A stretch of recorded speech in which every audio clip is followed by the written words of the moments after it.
Hola, buenos días, bienvenidos. Muchas gracias por su atención, por estar acá, por estar conectados en este momento y que les haya llamado la atención el informe que vamos a presentar hoy.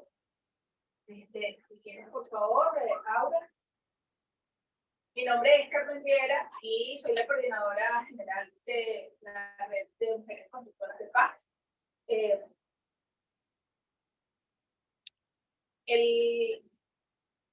La agenda del día es, bueno, la presentación primero de la red, que la conozcan, que muchos de nosotros no sabemos que existe, tenemos 2 años. Luego vamos a tener a María Albert Barrios y a Jennifer Jardín, 2 invitadas muy especiales que, dada su trayectoria, dada su conocimiento, van a estar analizando un poco los resultados del informe y desde su perspectiva, pues, darnos luces acerca de lo que este informe presenta. Luego vamos a presentar el informe como tal, los hallazgos y conclusiones de parte de María Laura Chan, y al final, bueno, preguntas y respuestas si tienen de parte de los que están conectados y los que están aquí en la sala. Por favor, abre. ¿Qué hace la red de mujeres constructoras de paz? Bueno, somos mujeres periodistas y activistas que coordinamos fuerzas en el marco de la red de mujeres para ser líderes y agentes de cambio en las comunidades en las que trabajamos con el fin de mitigar la violencia, promover la paz y facilitar la resolución de conflictos.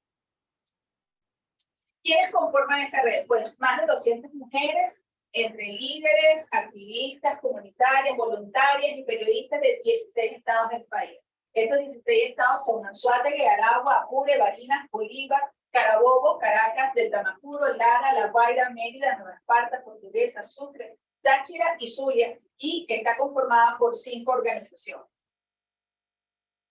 ¿Qué hacemos? Bueno, de las tantas cosas, una de las primeras son los talleres de formación, tanto para activistas como para periodistas, en temas como violencia basada en género, educación sexual, periodismo con enfoque en género, rol de las periodistas en procesos de paz, liderazgo femenino y transformación de conflictos, entre otros talleres.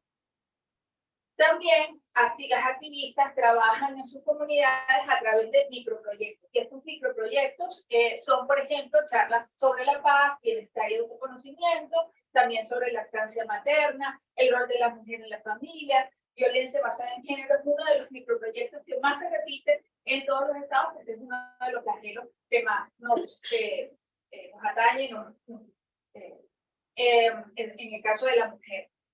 Pero no solamente eso, sino que también ellas promueven soluciones en sus comunidades, como por ejemplo hay un proyecto de agua, hay diferentes microproyectos que están trabajando en todos estos estados. Por ejemplo, y en ese sentido, los periodistas junto con los activistas trabajan de la mano para visibilizar este tipo de proyectos. Por ejemplo, Conductoras de Paz en Panamá, en Cumaná, avanza en la creación de una red contra la violencia de género. Los 3 hospitales públicos de La Guajira no tienen médicos ni expertos, porque también hacemos denuncias acerca de la problemática que sufren localmente. O sea, es además periodismo hiperlocal.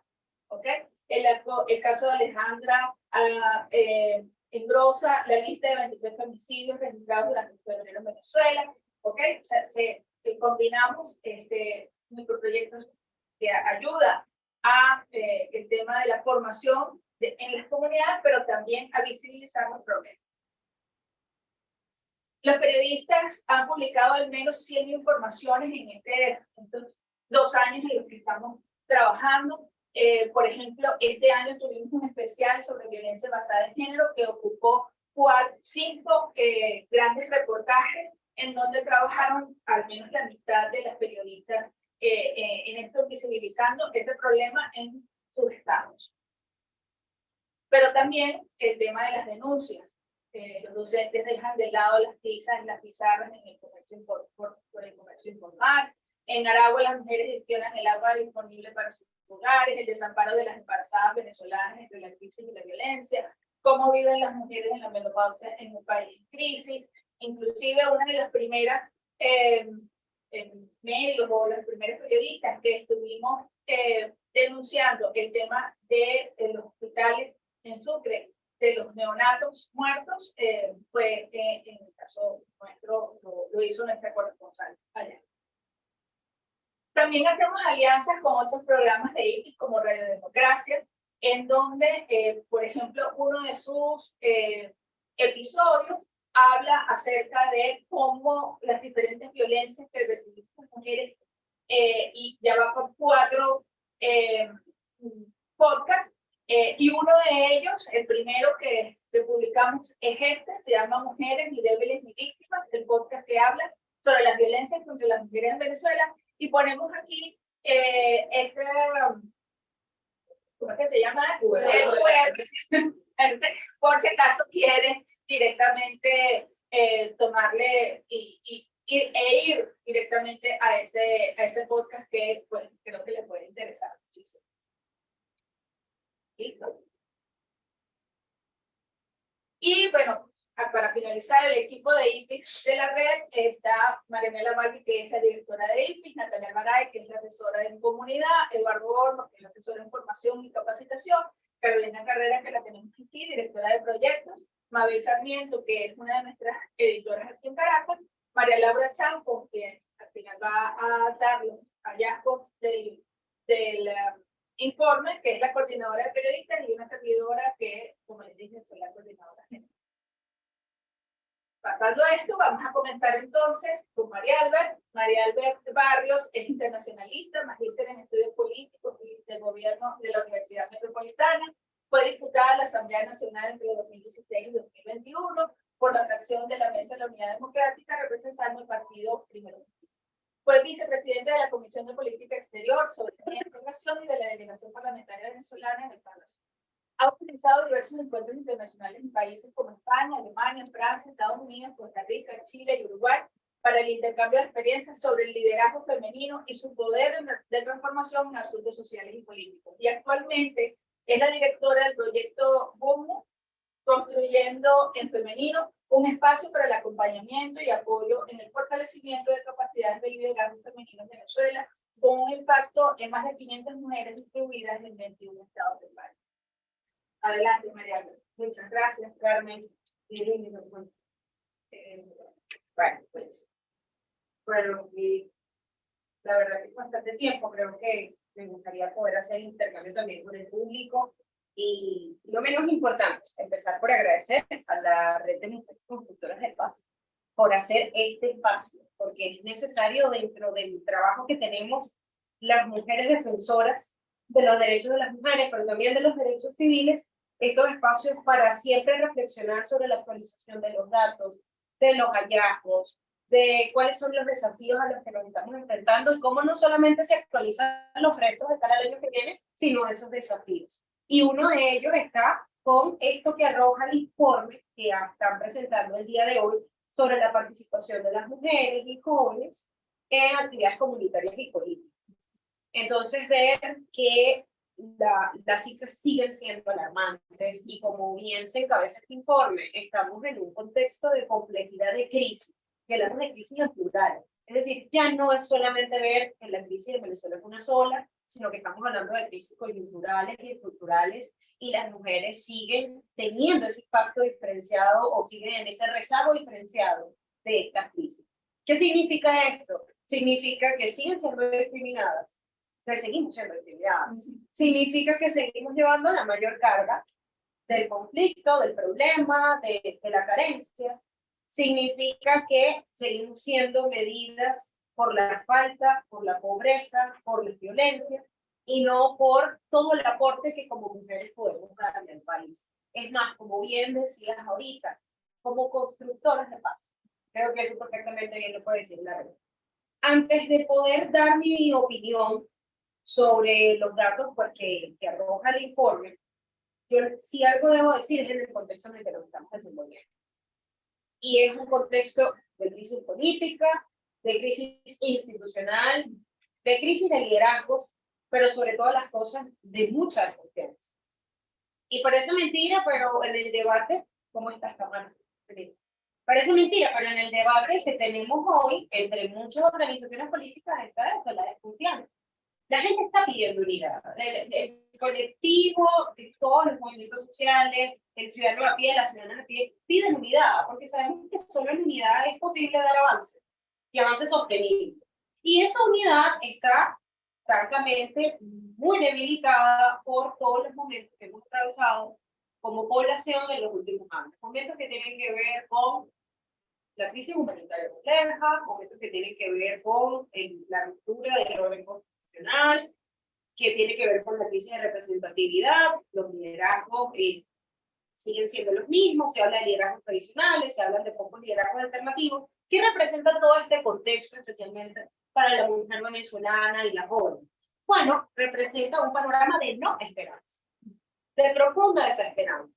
Y cuando te desenvuelves en sistemas donde sobre tus hombros reposa la carga de los cuidados, el resolver los grandes asuntos, no solamente de tu hogar, sino de tu entorno, de tu propia vida, pues como bien lo dice el informe, ves a los hijos, ves para adentro, te quedas en tus responsabilidades cotidianas, en las responsabilidades familiares, y te olvidas de los demás, porque sientes que has perdido el poder de incidencia. Pero otro de los puntos que yo noto en el informe es que las mujeres, a pesar de tener una posición hoy de no involucrarse al 100% en actividades políticas y comunitarias, no han perdido la voluntad de hacerlo. Y creo que esa es la gran oportunidad que se nos presenta hoy en día. Y es que si ciertamente el contexto que tenemos es un contexto de profunda desesperanza, no todas han perdido la esperanza.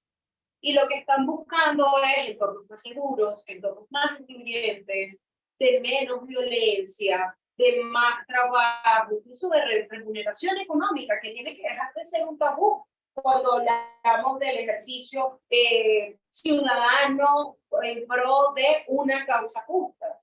A lo que quiero decir, no estamos haciendo caridad, estamos trabajando por el país, estamos aportando por mejores entornos sociales, y esto tiene que tener una significación y una retribución para la mujer que ya de por sí tiene una sobrecarga de tareas y de roles por los cuidados, por los estereotipos sociales, por la construcción familiar. Así que sí rescato la voluntad que tienen todas estas mujeres y estoy segura más allá de la muestra en este país por querer cambiar las cosas. Ahora, todo lo que he dicho es muy poco alentador. Y de alguna manera, como informe, sí, tal cual. Porque eso es lo que me permite es corroborar que lo que nos arroja este informe es el panorama de desafíos en el que estamos expuestas y en el que estamos paradas. Y lo que hay, y de alguna manera también nos invita a pensar en lo que hay que hacer para ello. Dentro del ejercicio político, solemos pecar de quedarnos en el diagnóstico. Sabemos que estamos mal. Es decir, lejos de las brechas sociales que persisten, lejos de las divisiones, incluso muy lejos de la polarización, ahí había algo que nos une. Es la crisis, es la necesidad porque las cosas cambien. Y es la querella de que sea mejor, o sea, de poder hacer mejor, de poder hacer más para que las cosas salgan mejor. Y creo que esto es un punto en común que nos une a todas las personas, de todos los partidos y de todas las instituciones que están en el país. Sobre todo que tiene a Venezuela, que creo que es un punto de partida, ¿no? ¿Qué sucede? Pues que en efecto este panorama corrobora, redunda en lo que ya nos apunta el informe, y aquí sí me permito ya a disgregar cada uno de los hallazgos que se reflejan en él, y entonces dar mi análisis no solamente de lo que siento yo de esta cita, sin lugar a dudas es una profunda angustia, sino también pues dejar claro el optimismo que tiene que prevalecer a pesar de lo que estamos haciendo hoy, a pesar de lo que estamos viendo. Lo primero que vemos son las limitaciones y la falta de motivación de las mujeres y de las jóvenes en la participación, por la participación de actividades comunitarias y políticas. ¿Cuáles son las principales limitaciones? Bueno, la crisis de servicios básicos.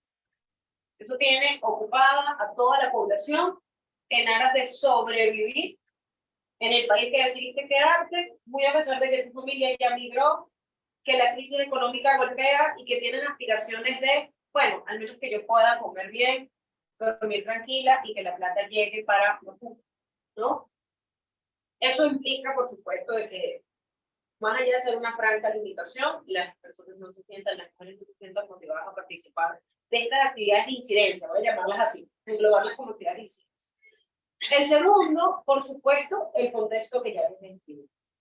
¿Cuál es, más que la motivación, el empuje que te puedan estar dando tus referentes de organizaciones con fines políticos, organizaciones no gubernamentales para incidir? Bueno, en el caso de las organizaciones con fines políticos, por supuesto, por todo el conflicto que hay, ¿no? La desunión, la diatriba, las discusiones, el quedarnos en el diagnóstico, estamos mal, la corrupción sigue, quienes están en el poder siguen, nosotros seguimos donde estamos como oposición, y eso, por supuesto, es muy desalentador, sobre todo para mujeres, especialmente las venezolanas, que estamos acostumbradas a resolver. Sí, la opción que tenemos es quedarnos en el problema, por supuesto que vamos a voltear la cara para otro lado, ¿no? Otro de los temas que limita muchísimo la participación de las mujeres en estas actividades de incidencia es la falta de recursos. Creo que hoy no hay nadie en Venezuela que pueda disponer de tiempo para hacer algo sin una retribución. Y cuando hablo de retribución, no es solamente la monetaria, es decir, realmente hoy las organizaciones que pueden hacer incidencia en Venezuela tenemos la capacidad, como agentes de transformación y de cambio, de brindarle más oportunidades a todas las personas. No. Porque somos un ejercicio de contención, porque ayudamos a paliar la crisis, pero en nuestros hombros no recae la solución completa de la crisis.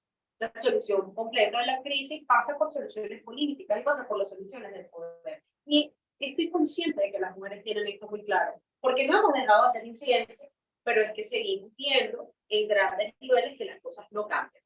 No cambian los rostros, no cambian las políticas, las iniciativas que salen no se activan, eso también lo dice el informe cuando hablamos de las violencias basadas en género, y por supuesto que también es una franca limitación para la participación de mujeres en estas actividades físicas.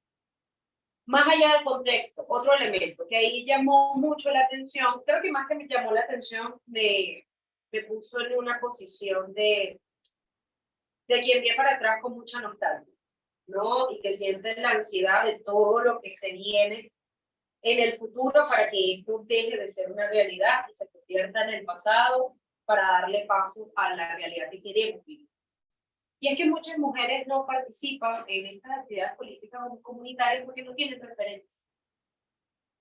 Porque quienes han sido sus referentes son estas figuras masculinas que, entendiendo que estoy en un espacio seguro y feminista, lamentablemente reproducen el machismo. Y reproducen las prácticas del sistema patriarcal, es decir, la discriminación, los estereotipos de género, la asignación de roles muy lejos de las capacidades. Las mujeres a veces son más valoradas por sus atributos que por sus capacidades en el momento del ejercicio político. Esa sobrecarga de presión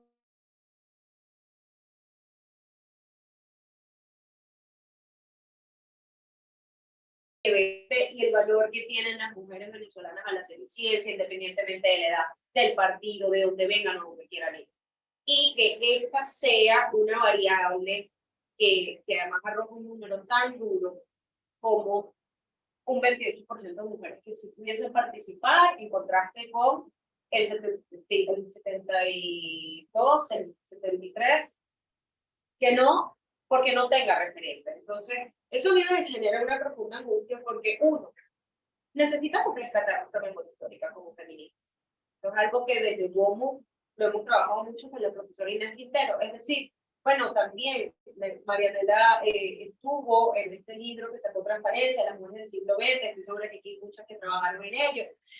A ver, eso es necesario, si no tenemos claro dónde venimos, muy difícil será trazar el camino a donde queremos llegar.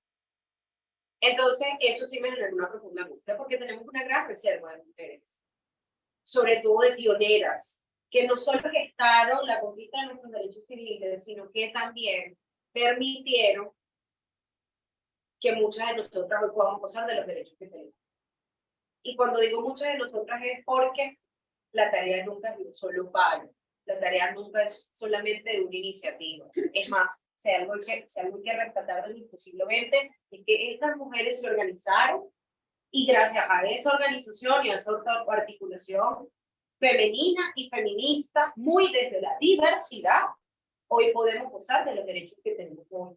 ¿No? Y así aprovecho y saludo a Cielo en Andrea, que la jefatura que lleva a la cabeza la Asociación Venezolana de Mujeres, producto de la primera organización que se fundó en el año 1936, la Asociación Cultural Femenina, y que derivó en todas estas organizaciones pioneras que hoy podemos seguir rescatando. ¿Cuántas mujeres hay en política? Muchas.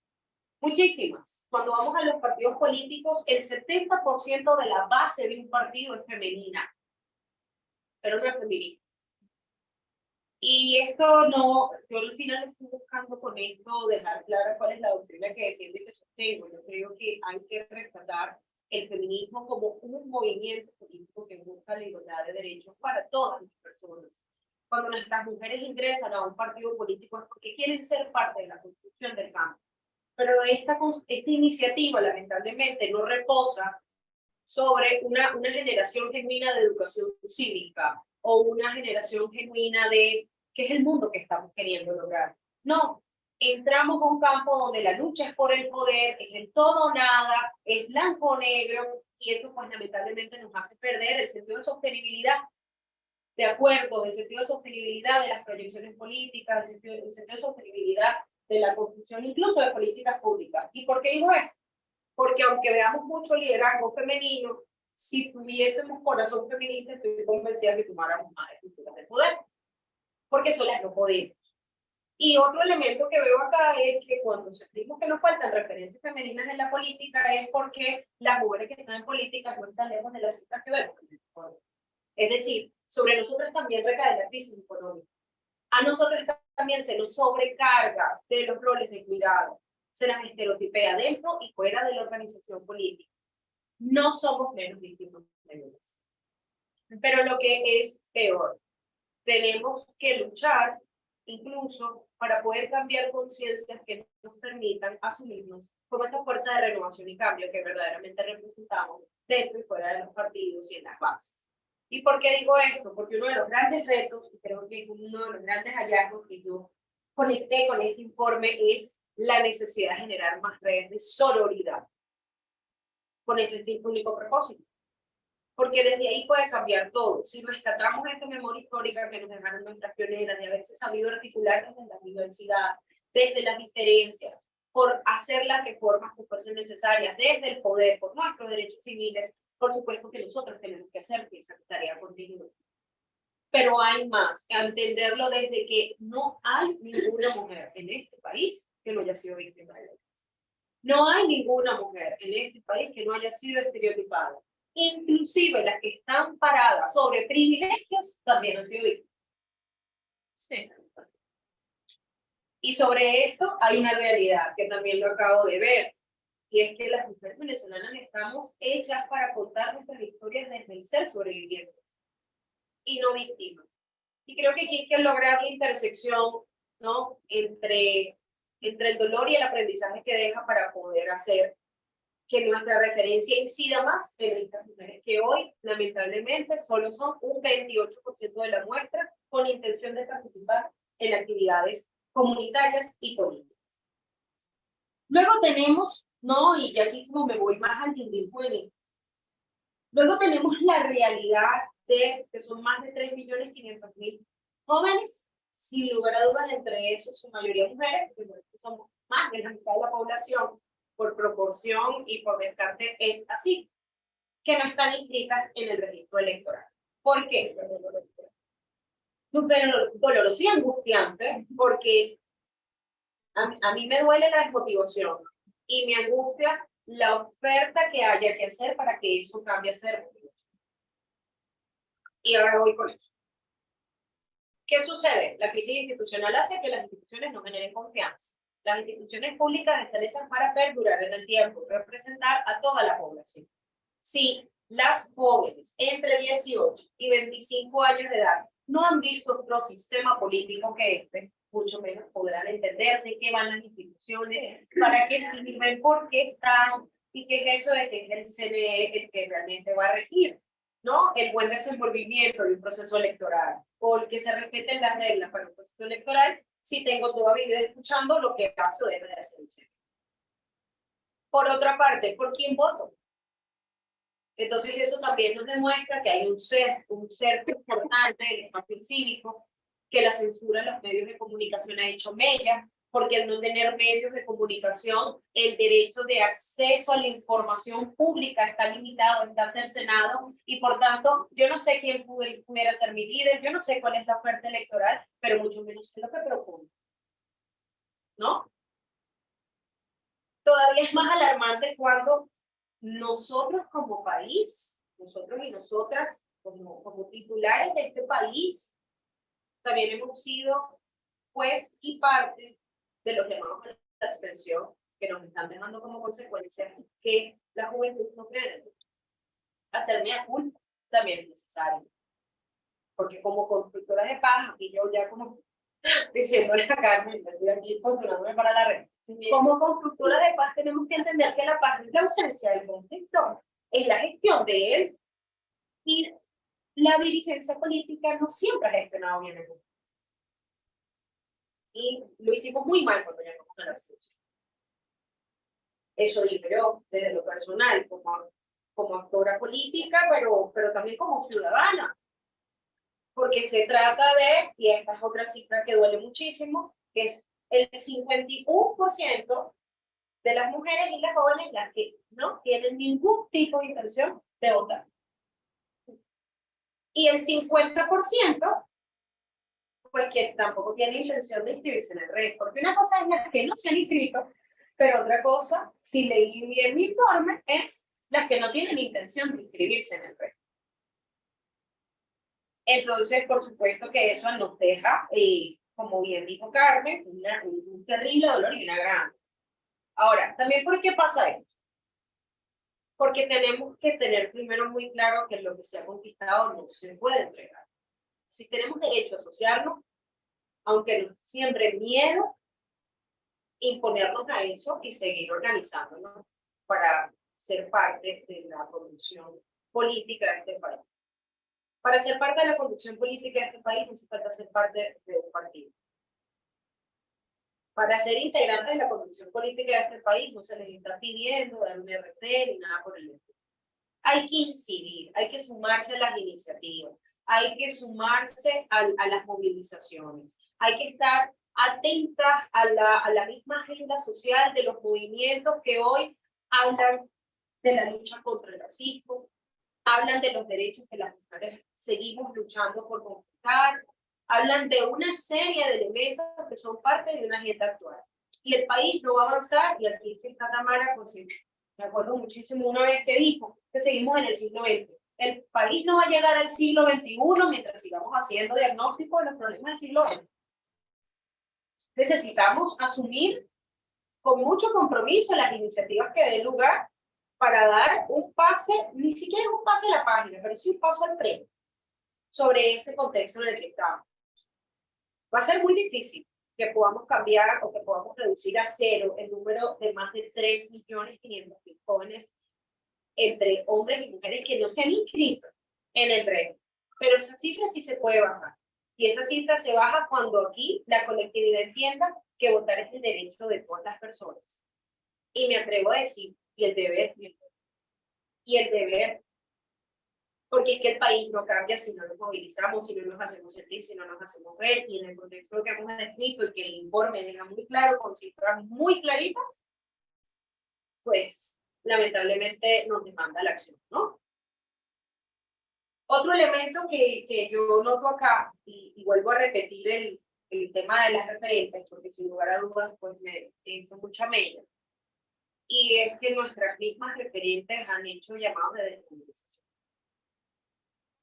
Y estoy siendo mismas referentes, es decir, ya estoy cayendo en nuestro grupo, en nuestra tribu. Y cuando digo esto es porque aun cuando vemos a mujeres en el poder, no necesariamente son mujeres pensando en los derechos de las mujeres. Traer esto a lo público es muy difícil, sobre todo cuando aquí lo que queremos es que las cosas cambien. Y las cosas cambian para algunas personas, cambiando una cabeza por otra, pero para otras estando, ¿no?, las políticas y los planes que serán necesarios para que ese cambio sea efectivo y sostenido en el tiempo. Para llegar ahí hay muchísimo que hacer, creo que estamos claras. Pero las acciones disruptivas, violentas, negativas, en el discurso de muchos referentes y de muchos referentes no pueden hacer retroceder. Y esto no es otro pues que una reflexión y también dejar clara la preocupación que me da que apostemos a la polarización creyendo que esto es una estrategia para ganar en política. En Venezuela ya no es así. La polarización no nos va a hacer ganar ni elecciones ni espacios. Más bien creo que esa gran reserva histórica que nos dejan nuestras pioneras nos demostró que es la diversidad unida la que puede gestar estas conflictos. Yo creo que además esta es la narrativa más humana, más honesta y más aterrizada que pueden recibir estas jóvenes que fueron entrevistadas en más de 3 estados del país, pero que se acercan al 60% que no les interesan estos temas, que no les interesa lo público, que solo ven para lo privado desde la angustia. Me imagino yo todas las noches de saber cuándo esto va a cambiar. Y ahí, insisto, el trabajo es de todos. Desde las organizaciones con fines políticos, desde las organizaciones no gubernamentales, desde las organizaciones más caritativas, porque pues también la filantropía existe y tiene un gran reconocimiento en este país. Me refiero pues a las organizaciones más apegadas a la iglesia. Y todo esto está muy bien. Ahora, estos temas de agenda actual también van a poner momentos de tensión entre organizaciones. Me refiero a derechos por reconocimiento, por identidad, por autonomías. No voy a entrar en diatribas en este informe porque yo creo que el tema está muy claro y hay que respetarlo. Cuidemos también esas alianzas. Y que nuestro poder de incidencia nos ayude a neutralizar a quienes lamentablemente están jugando a que se retroceda en materia de derechos y de autonomías de la mujer. Es imposible construir la paz creyendo que vamos a vencer el enemigo. Pero sí podremos construir la paz sabiendo lo que hay que neutralizar y lo que hay que potenciar. Y yo sí confío plenamente que en este país, con toda su diversidad, con las personas con las que estoy de acuerdo y con las que no, hay un gran potencial de éxito para sacar a Venezuela adelante. Si esto no lo asumimos desde la madurez política, y cuando digo madurez política es porque hemos vivido mucho en este país políticamente hablando, que nos ha curtido, pues difícilmente tendremos una oferta que hacerle a estas jóvenes. Y no solamente le va a dar la cara a la que sea candidata presidencial o el candidato presidencial, también le da la cara a la organización de la sociedad civil que se preocupa por ella y le lleva un taller, le lleva un programa de formación, le lleva un apoyo o una actividad social, una jornada de asistencia médico integral o una jornada jurídica. Entonces, esa oferta conjunta, insisto, tiene que venir de la multiplicidad de voces de esta diversidad.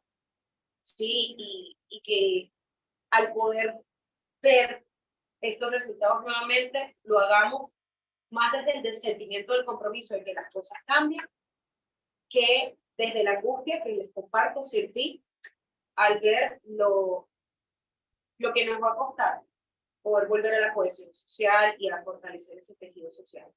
Pero no lo hagamos desde el miedo. Y aunque haya miedo, pues hagamos lo mismo. Asumamos ese compromiso entonces con miedo, con dolor, pero con la mirada puesta en que todo eso cambie. Y que es necesario para que entonces ese compromiso se afiance en el respeto de los derechos de todas las personas, en el reconocimiento de todas las personas, en lo que están haciendo todas las organizaciones y en que dejemos de vernos como bandos y empecemos a vernos pues como parte de esa construcción de paz que tanto aspiramos. Insisto que no es la ausencia de conflicto, es la mejor gestión del mismo. Así que yo creo que hay mucho trabajo por hacer. Yo quiero agradecerle a Carmen Riera por la invitación a este evento, a la directiva de IPIS, a la red de mujeres constructoras de paz, a quienes metieron sus manitas en la elaboración de este informe, porque me hicieron un cable a tierra en un momento que sentimos que es electoral y se olvida de los temas importantes, pero que también me invita a mí a decirle que no, las urgencias no nos van a hacer olvidar de lo importante y aquí vamos a seguir trabajando y luchando por las urgencias. Gracias. Gracias, María.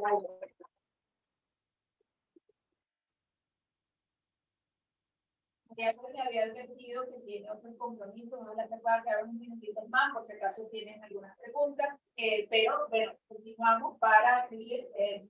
Vamos con Jennifer Jardín. Ahora, Jennifer es abogada egresada de la Universidad Central de Venezuela, ejerce como abogada en la unidad de exigibilidad de derechos humanos de Acción Solidaria. Acción Solidaria es una de las organizaciones que también nos ayuda mucho en los temas de capacitación a la red. Defensora de derechos humanos en el área de derechos económicos, sociales, culturales, especialmente en el derecho humano a la salud con un enfoque de género y poblaciones vulnerables. Y por eso es que ella está acá, porque uno de los problemas que también habla el informe es acerca de la salud sexual y reproductiva, la pobreza menstrual y el acceso a la educación. Entonces, Jennifer, para volver, gracias. Muy buenos días. Yo les quiero hablar un poco de más allá el impacto que genera el informe, porque es importante que sigamos monitoreando y vigilando el grupo del que está básicamente enfocado en las mujeres jóvenes. ¿Okay? Y que uno de los principales derechos que vemos vulnerados constantemente son los derechos sexuales y reproductivos, de la mano también con la pobreza menstrual, que de eso vamos a hablar un poquito más adelante. Muchas gracias por la invitación, encantada de estar aquí, de compartirles un poquito esta preocupación y espero que más allá de la información que se puedan llevar, puedan compartirla y dar a conocer esta realidad. Ok, para entender un poquito que ya mencionamos anteriormente que estamos en una crisis, específicamente emergencia humanitaria compleja. ¿Qué es una emergencia humanitaria compleja para entender el contexto en el que estamos actualmente en nuestro país? Básicamente es una crisis humanitaria muy grave, que es multifactorial. ¿En qué sentido? Pues es económica, política, social, muchos factores convergen en este tipo de crisis. ¿Qué otra cosa representa la emergencia humanitaria compleja? Sufrimiento. Sufrimiento que puede venir en pérdidas humanas. A la par de esto, estamos en un escenario en el que el Estado ya no puede dar el cuerpo. Por lo que necesitamos de la ayuda humanitaria para poder paliar la situación de la población, en este caso de las venezolanas. En esta situación estamos desde el 2015, ¿vale? Las características principales que tenemos en toda emergencia humanitaria compleja, que vale destacar que las emergencias humanitarias complejas se ven constantemente en situaciones bélicas, es decir, en contextos de guerra, que en contextos de desastres naturales, aunque como vemos en la situación venezolana, no necesariamente tenemos que estar en escenarios tan drásticos para encontrarnos en una emergencia humanitaria compleja por las mismas consecuencias que implica para estos países. Es una multiplicidad de causas, es decir, no solo es que haya un foco político, puede ser que los servicios básicos no funcionen como sabemos que pasa en nuestro país. Puede ser que tú vas a un centro de salud pública y te piden que llegues hasta la carpeta para poder levantar el informe. ¿Ok? No es solo una causa, son muchas causas que convergen en un mismo momento y que hacen que la crisis sea muy grave. Hay un impacto omnicomprensivo. A todos nos afecta. Sin embargo, a todos no nos afecta por igual. Es algo que voy a hablar un poco más adelante. Y la necesidad de respuesta internacional, porque no hay capacidad del Estado de asumir la crisis grave que está sucediendo. ¿Sí? Aquí les traje un extracto de algo que comentó Susana Rafael, para que entendamos un poquito más qué es la emergencia humanitaria compleja y cómo la podemos ver. Sigue habiendo necesidades humanitarias muy complejas, no solamente el hambre, sino el desgaste, el haber quedado sin medios de vida, haber agotado todas sus posibilidades. Puede estar el alimento, pero no tiene gas para cocinarlo, ni leña o agua, no tiene servicios eléctricos. ¿Y qué sucede? El niño cae en desnutrición y lo llevas al hospital y está desabastecido. De eso es lo que nos referimos cuando hablamos de una emergencia humanitaria compleja. A esta magnitud es la que nos estamos enfrentando todos los días las mujeres venezolanas. Ahora, como ya dije, una emergencia humanitaria compleja supone que nos afecta a todos, pero dentro de los grupos que estamos aquí en nuestro país, dentro de la población, hay grupos que son vulnerables, que el impacto es diferenciado. En especial vamos a hablar de las mujeres, niñas y adolescentes, pero antes vamos a hablar qué es un grupo vulnerable para entender. Un grupo vulnerable son grupos de la población que por diversos factores, que pueden ser edad, género, orientación sexual, tienen condiciones crónicas, origen étnico, entre otros factores, se encuentran en un mayor estado de vulnerabilidad, que los hace propensos a sufrir mayores violaciones de derechos humanos y que las situaciones de crisis los afecten mucho más. Estamos hablando de situaciones en las que una persona no solo es vulnerable por un aspecto, sino que puede enfrentar escenarios de doble vulnerabilidad, y multiplicidad de vulnerabilidades en un mismo individuo. Pero como las cosas quedan un poco más claras si los llevamos a los ejemplos, supongamos que dos personas van a la emergencia de un centro médico público.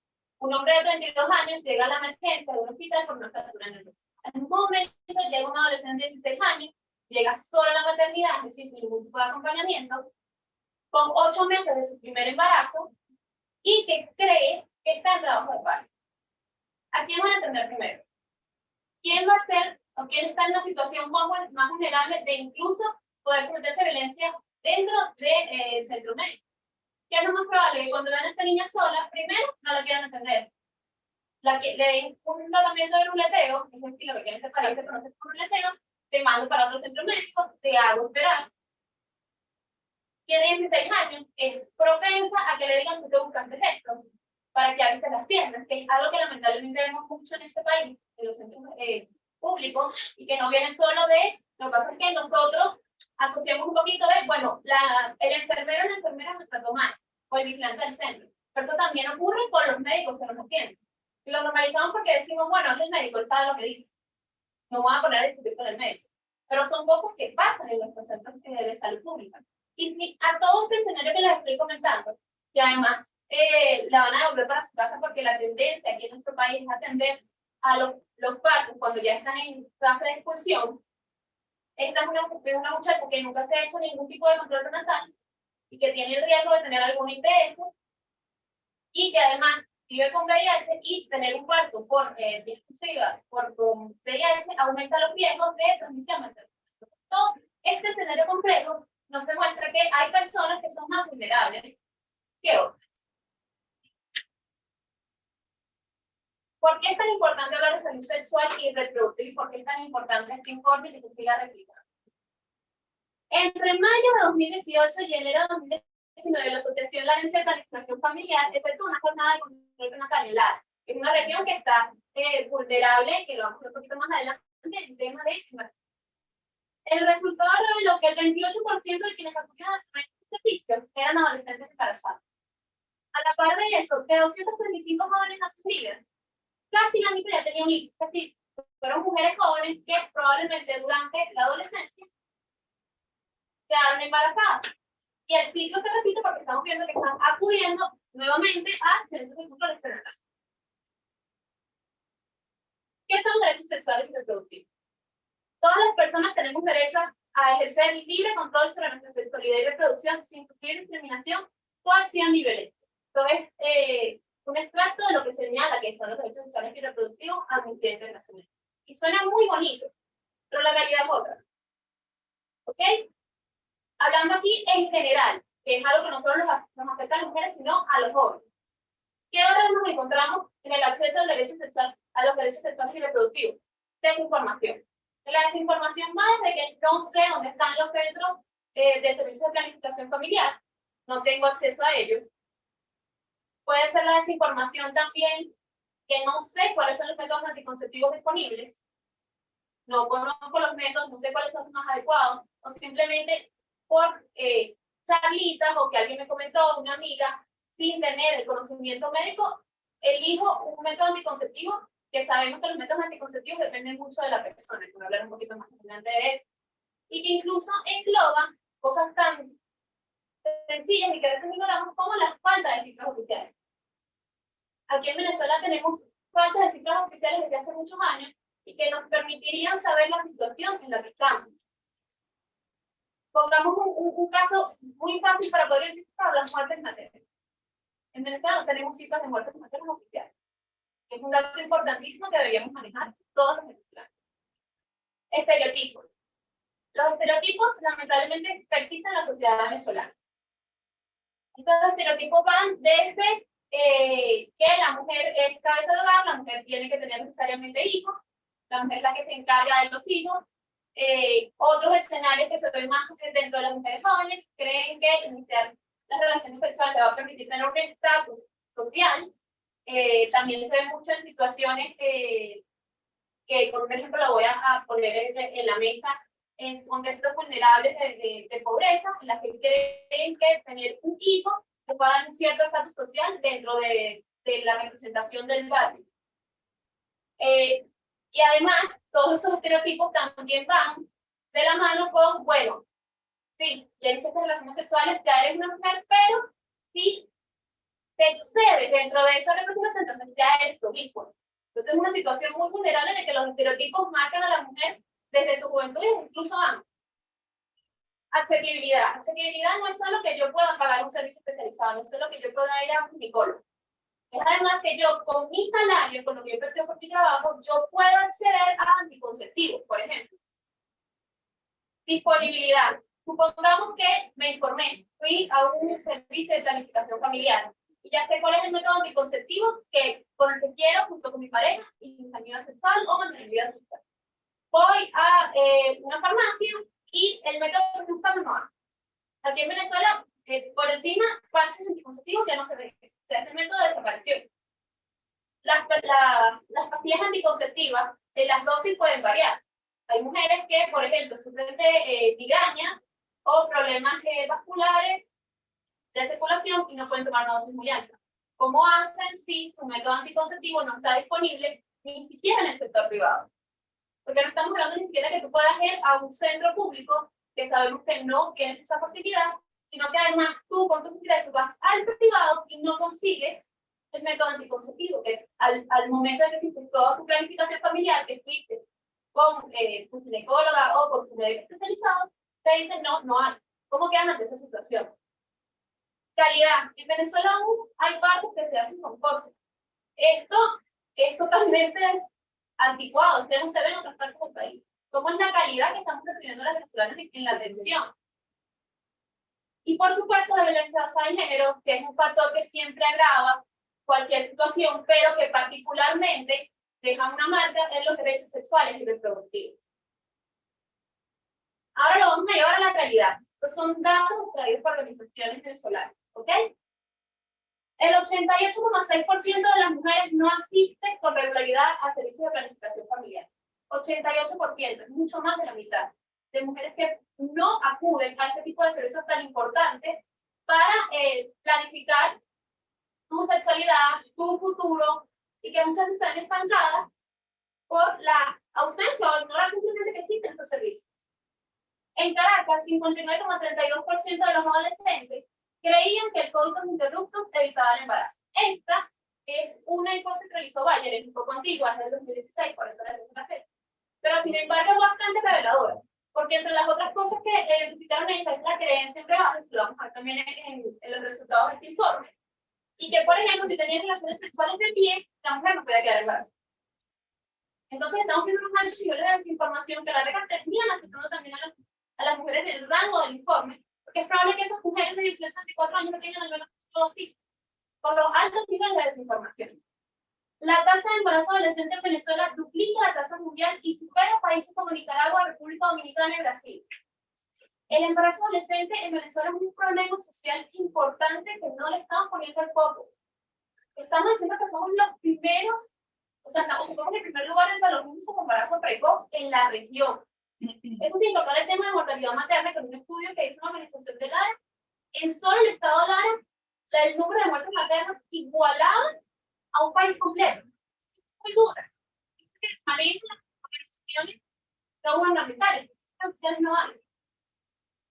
A millones de mujeres no les alcanza para los anticonceptivos, lo que las obliga a tener embarazos insostenibles. Esto se queda en un reportaje del New York Times, en el que una mujer de 25 años se encontraba en su sexto embarazo. No podía adquirir pastillas anticonceptivas ni ningún otro método anticonceptivo. En su casa los ingresos no alcanzaban para absolutamente nada. Se encontraba desesperada porque no tuvo otra opción que dar a luz a este sexto hijo. En el seguimiento del artículo vemos que al dar a luz cae en depresión, en un cuadro depresivo, porque se encontraba con las manos atadas. ¿Qué haces ante esta situación? ¿Qué haces si tienes la intención de evitar el embarazo, pero no puedes? No puedes porque no tienes el dinero, porque no hay tampoco ninguna forma de obtenerlos gratuitos, o no tienes la información necesaria para prevenir ese embarazo. Y entras en un círculo de pobreza del que lamentablemente no eres la única, porque la preocupación de ella también venía por sus hijos. Otra boca más que alimentar, nada más su esposo trabajaba. Esa es una realidad muy dura también que tenemos que tener en cuenta. En octubre de 2022, el año pasado, en octubre de 2022, La escasez de anticonceptivos fue de casi el 60% según datos de CONVIC. Y algunos dirán, no, pero tú vas para una farmacia y tú ves que hay ahí. Sí, pero es lo mismo que estaba hablando antes.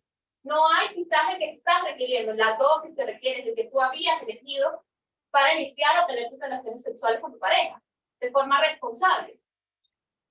En situaciones de crisis, los escenarios de violencia basada en género aumentan y muchas mujeres no pueden salir del ciclo de abuso y ven violados sus derechos sexuales y reproductivos.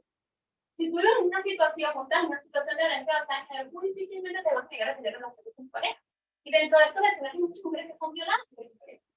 Esto aumenta y probablemente si él no quiere utilizar métodos anticonceptivos, no va a usar métodos anticonceptivos. No en este ciclo en el que no puede salir porque no tiene un poco el apoyo ni conoces de herramientas de violencia.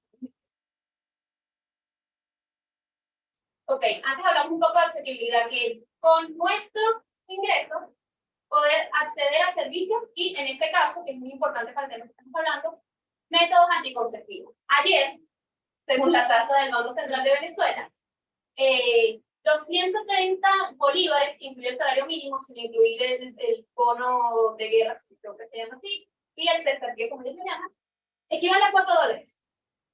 $4 el salario mínimo actualmente en Venezuela. Ahora vamos a llevarlo a los métodos anticonceptivos. Unas pastillas anticonceptivas te pueden costar entre $10 y $25. Una inyección anticonceptiva, solo la inyección, de $11 a $20. Y es importante señalar que es solo la inyección, porque la aplicación te puede añadir al menos $3 a esta cifra. El DIU, solo la implantación, $40. Solo la implantación. El implante subtérmico, $30. Esto tomando como una mini. La ligadura de trompas hasta $500 puede costar una ligadura de trompas. Y que si lo llevamos a la vasectomía, que son apenas $150, ya estamos viendo una brecha también de género importante. El más accesible, el condón, de $1 a $5, y las pastillas del día después de $3 a $7. Pero ahora vamos. Este es el método más accesible. 3 condones que pueden costar $5. Tu salario mínimo 4. Suponiendo que los 40 te alcanzan, sabemos que no es una realidad los 40 destinados, por ejemplo, para el centatique, para la alimentación de tu familia. Es decir, que una pareja de jóvenes sin hijos, el salario mínimo igual a $8. Más de la mitad te costaría una caja de té. Una realidad muy dura. Las ITS son un problema de salud pública que afecta diferenciadamente a las mujeres y requiere atención urgente. No solo hablamos de VIH durante el periodo monitoreado, se evidenciaron registros de mujeres, niñas y adolescentes con VPH, gonorrea, sífilis y herpes genital. Estos son datos del lugar donde yo trabajo, de Acción Solidaria, en un informe que hicimos en el 2022. Algunos datos rápidos que les puedo señalar: en el Manuel Núñez de Tobar, en septiembre del 2022, se diagnosticaron 33 mujeres embarazadas con sífilis. En este estudio, la segunda las mujeres del VIH. Dentro de las otras ITS, el grueso de condiciones de salud era el VPH. Lamentablemente, la mayoría vinculado a casos de cáncer cervicuterino, que se puede, como sabemos, prevenir a través de la vacuna que no está en el país, y que acceder a ella por privado te puede costar por dosis hasta $300. Son 3 dosis de la gardasil que necesita una mujer. Una situación muy compleja. Traje 2 casos como para ejemplificar todo lo que he venido diciendo, para ponerle rostro de realidad. Esto es un reportaje de Crónica 1, si no me equivoco, del 2015, que me interesa sacarlo a colación porque es una adolescente de 14 años que, voy a decir literalmente lo que señaló: a los 14 años planifiqué mi embarazo, ya tenía rato viendo con mi pareja. En el artículo ella decía que tenía al menos 3 años viendo con su pareja. Estoy diciendo que ella se fue con su pareja a los 12 años. ¿Okay? Y que ella consideró su embarazo como planificado a los 14. Dentro del texto encontramos esto: mi hermana quedó embarazada de 12 para 13 años. Yo le cuidé el hijo durante 3 años. No sé cómo ocurrió, no sé si fue abuso o si fue bloqueando. No la juzgo porque no fue fácil. Mi mamá de 37 años tiene un niño de casi 2 años. Es un círculo que se repite, son los estereotipos que se mantienen. Son todas estas realidades que yo venía comentando antes. Dentro de este artículo también señalaba ella que muchas niñas de su comunidad de 14 años tenían hijos para tener estatus social, para aumentar su estatus dentro del barrio, para ser tomada más en serio por ser madre de mujer. Esto es una foto bastante fuerte, sacada de un artículo del New York Times. La mujer que vemos allá en la foto es Milagros Vázquez, de 20 años. Se rompió su fuente, fue ruleteada, tuvo que dormir en hospitales. Finalmente llega a la maternidad más importante del país, no la atienden porque buscaban pasos exclusivos. Tenía pocos meses de embarazo. Se desmaya, es cuando la dejan entrar al centro de salud. Y esto es un experto también del artículo. Se desmayó, pero entonces la puerta se abrió. Y unas 48 horas después de haber empezado con dolores de parto, dio a luz a su hija, Cristal. Pero la bebé nació prematuramente y diminuta, con solo 1,5 kilos de peso, no sobrevivió más allá de la mañana. Una realidad muy dura. Casos que podemos ponerle cara a la importancia de que se respeten y se garanticen los derechos sexuales de los bebés. Pobreza menstrual, un desafío ignorado. Otra de las grandes barreras que presentan las mujeres en nuestro país. Para entender qué es pobreza menstrual debemos saber qué es salud menstrual. La salud menstrual es el concepto de salud e higiene menstrual que abarca tanto los aspectos de manejo de higiene menstrual, pues los productos de gestión menstrual, como otros factores que la vinculan con la menstruación, la salud, el bienestar, la igualdad de género, la educación, así como el empoderamiento de niñas, mujeres y adolescentes y sus derechos.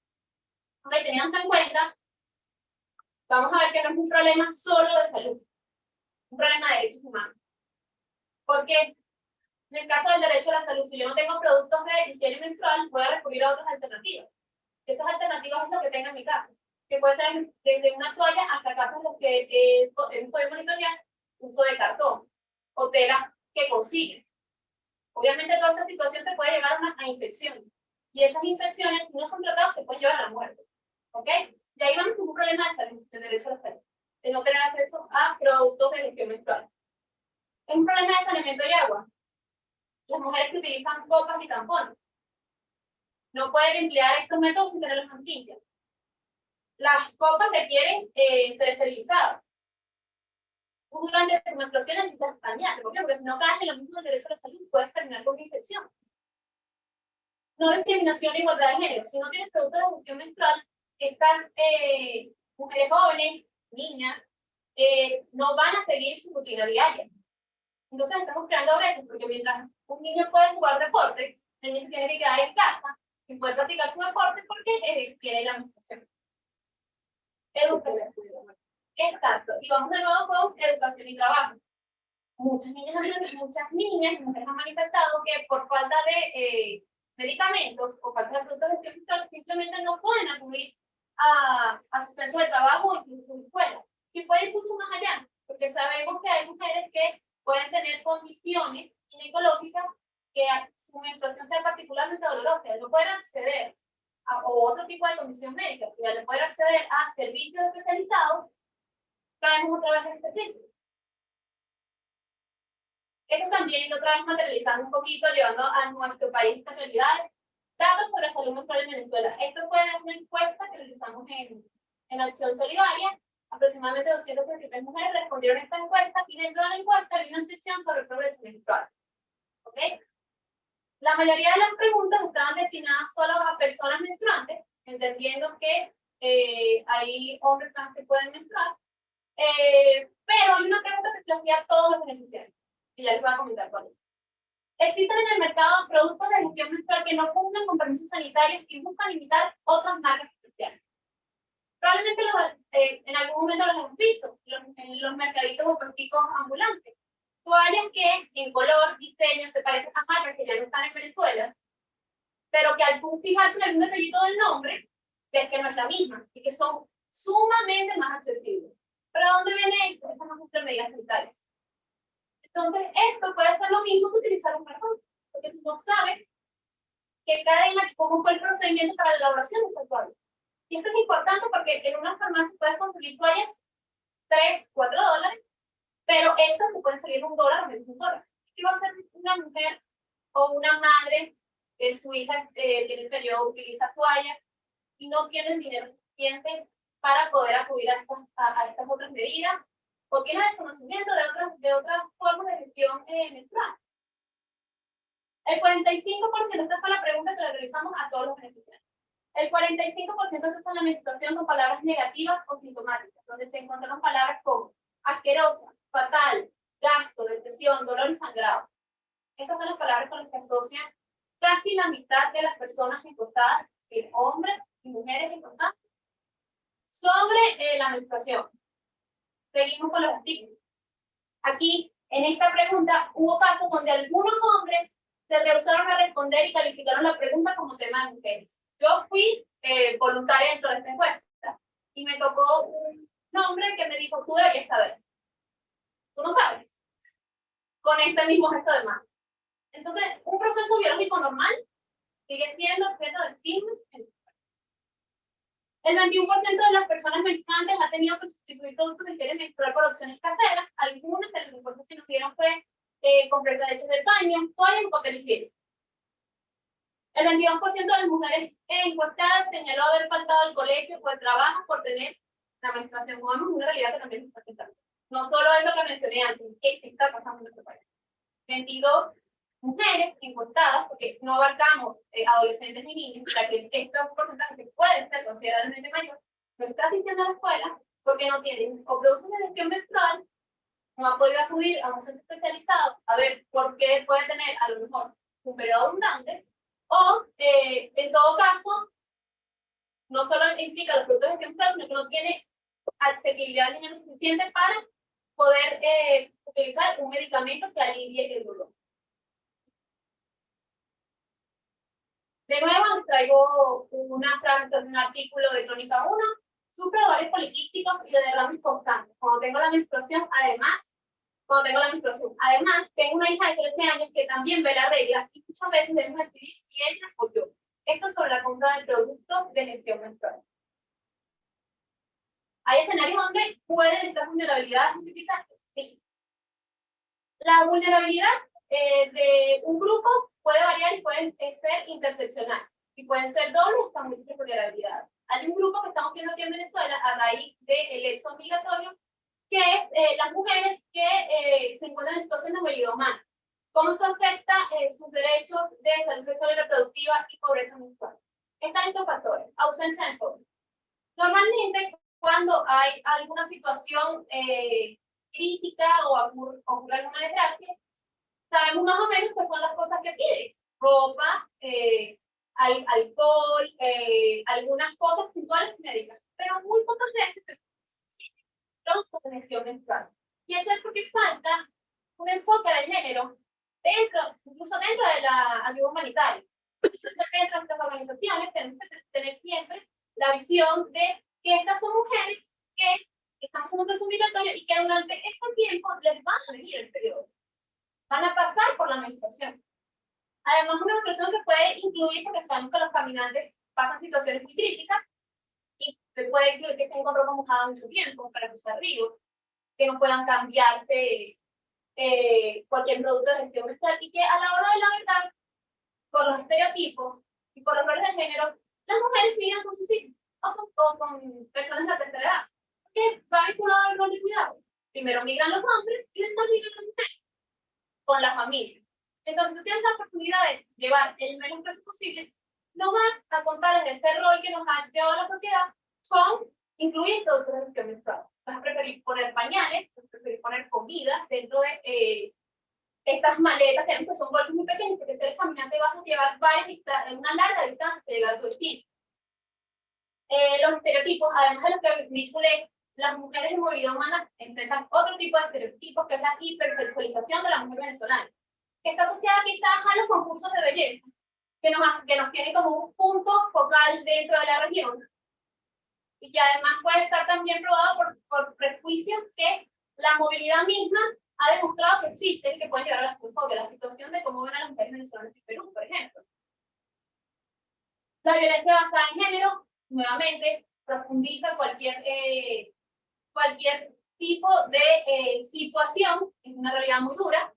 El sexo transnacional, las mujeres dentro de la movilidad humana, dentro de su migración, también en escenarios con niños incluso, tienen hambre, no les dejan pasar, se enfrentan con algunas alcabalas que no les permiten el ingreso, y ya sea porque son ellas o incluso las personas que que se acercan a ellas, que les ofrecen, mira, te acuestas conmigo, yo te doy alimento, tú te acuestas conmigo, yo te doy alojo, tú te acuestas conmigo, te dejo pasar. ¿Okay? Esto es una realidad muy dura que también estamos viviendo. La explotación y abuso sexual vienen dadas también con los estereotipos, la violencia de género y los otros nacionales. Esta hipersexualización y saber que estamos en las venezolanas en una situación de vulnerabilidad nos ha hecho foco de redes de trata de personas que han demostrado que captan a principalmente mujeres jóvenes del rango del que vamos a hablar de este informe, les ofrecen trabajos como mesera, cuidas niños, cualquier tipo de cosa, que de hecho hay un caso muy particular que aparece en este informe, les ofrecen 1.000.000 de cosas, cuando ya se van con esta persona, son atrapadas en redes de explotación y abuso sexual. Y nos enteramos después por estas redadas que hacen los policías que la mayor parte de las mujeres que se encuentran en esta situación actualmente son venezolanas. En países como Trinidad y Tobago, España, en todas las partes del mundo literalmente están viendo mujeres que son explotadas sexualmente. Estos tres ítems, acceso a la salud, acceso al trabajo y la identidad, vienen más con los procesos del país. No es tan fácil, aunque muchas mujeres se van y migran sin tener esta consideración, tener acceso a la salud en todos los países. No es algo que vas a poder acceder rápido. A lo mejor tienes que estar regularizado. A lo mejor tienes que tener tus papeles. El acceso al trabajo es igual. Aquí también podemos encontrar que hay escenarios donde las mujeres probablemente recuerden el caso de una chica que fueron entrevistada en Argentina, que fue objeto de abuso. El acceso al trabajo también para las mujeres migrantes es difícil. Y en temas de identidad se ha demostrado que a las mujeres deponen su regularización a nivel de identidad por debajo de la de los hombres, porque saben que los hombres es probable que en estos nuevos países a los que migran tengan mejores ingresos. Finalmente, ¿qué podemos hacer? Hay una realidad importante y es que el Estado es quien tiene el peso más importante y quien tiene que no solo respetar, sino garantizar los derechos sexuales y reproductivos. Actualmente no hemos visto una campaña fuerte, por ejemplo, de prevención al embarazo o sobre algún tema de salud sexual y reproductiva. A lo mejor no estamos al nivel de otros países donde se garantizan gratuitamente los métodos de gestión menstrual. Pero ¿qué sí puede hacer el Estado? Encargarse de que los que estén disponibles no solo tengan un precio asequible, sino que adicionalmente pasen por el registro sanitario. Que no pongan en más peligro a un grupo que ya está vulnerable y que ya está inmerso en una crisis. La sociedad civil, bueno, siempre recordando que nosotros podemos apoyar, pero la tarea y el peso importante de la labor que cae en el Estado, apoyar dentro de las capacidades, y documentar. Tenemos que tener siempre presente la importancia de documentar y hacer incidencia en este tipo de temas. Dentro de la comunidad, apoyar a las mujeres más jóvenes, apoyarnos entre nosotras, actuar en la solidaridad, transmitir esta información. Sí, sé que, por ejemplo, hay una mujer que está dentro de un círculo de violencia basada en género y yo conozco a dónde puede acudir, o puedo brindar algún tipo de herramienta, eso ya es mucho. Eso ya es muchísimo. E individualmente recordar que, aunque pensemos que nuestro aporte es poquito, de realidad, de gotica a gotica podemos hacer un mal. Entonces es importante que siempre estemos en pro de dar a conocer esta realidad, de dar apoyo a quienes saben que podemos estar en estas situaciones de vulnerabilidad y que quizás pensemos, oye, no estoy haciendo todas las magnitudes de la ayuda que quisiera, pero sí estás ayudando a alguien. Con una persona puede empezar a ayudar.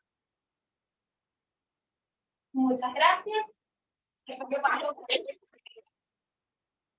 Agradecerle a Carmen y a las personas que me antecedieron, a Jennifer y a María Albert, por sus aportes. Creo que condensa muy bien dos de las cosas más importantes que vamos a ver en esta presentación y que pudimos tomar del informe, que es la afectación de las jóvenes en materia de salud y participación política. Sin embargo, bueno, este informe abarca otros temas también importantes y como dijo Carmen previamente, esto es un esfuerzo de la red de mujeres constructoras de paz, sobre todo de esas activistas que estuvieron encuestando a más de 1.112, si quieren pasen a la siguiente lámina, más de 1.112 mujeres de diferentes edades y situaciones socioeconómicas en 3 estados del país. Estas encuestas son un punto de partida para el informe, pero quiero que quede claro también que para la realización de este informe nos basamos en el trabajo que han hecho también las periodistas de la red y las activistas haciendo microproyectos. Es decir, si bien tenemos datos numéricos, también tenemos las experiencias que ellas han tenido en reportar lo que ocurre en sus ciudades, en sus pueblos y en sus estados, y de las activistas del, digamos, hablar con las personas de su comunidad, de ver qué es lo que más les está afectando y cómo poder solucionar eso a través de microproyectos. La siguiente lámina, por favor. No, no está la lámina. Bueno, voy a empezar igual, cuando puedan sumar la lámina. Em, eh, el año pasado también tuvimos un informe y el tema más alarmante era el de la salud sexual y reproductiva. No quiero repetirme con lo que dijo Jennifer antes, pero creo que es importante entender que cuando hablamos de que la crisis afecta de forma diferencial a las mujeres, en materia de salud sexual y reproductiva es como lo más evidente. O sea, lo más evidente es que una persona gestante, una mujer, una joven, quede embarazada, eso le va a afectar en su vida de una manera trascendental y muy diferente a la que pudiera ser que un hombre vaya a ser papá. No solo porque va a engendrar durante 9 meses a una persona, sino también por las consecuencias que esto le genere a futuro. Es decir, ser madre a edad joven o a la edad que sea, en una situación donde ni siquiera hay recursos para sostenerse a sí misma. Un poco los hallazgos de este informe, veremos que el 42% de las mujeres jóvenes no usan anticonceptivos y el 40% del total de las mujeres con capacidad de gestar tampoco.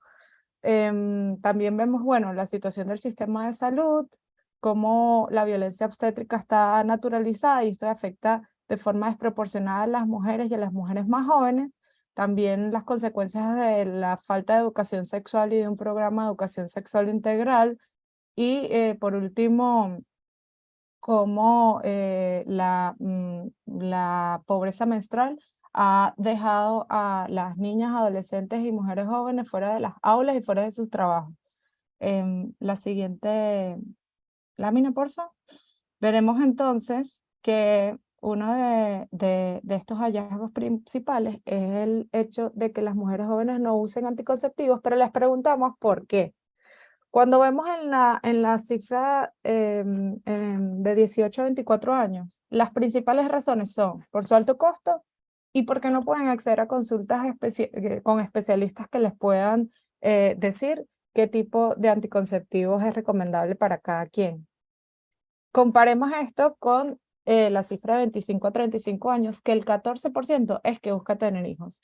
Entonces, estamos viendo que el mismo problema que es la falta de anticonceptivos o la no utilización de anticonceptivos afecta de manera desproporcionada a esta cifra de mujeres más jóvenes porque ni siquiera quieren buscar tener hijos. De hecho, si ven, solo el 6% de este rango es tienen la razón de no utilizar porque desea tener hijos.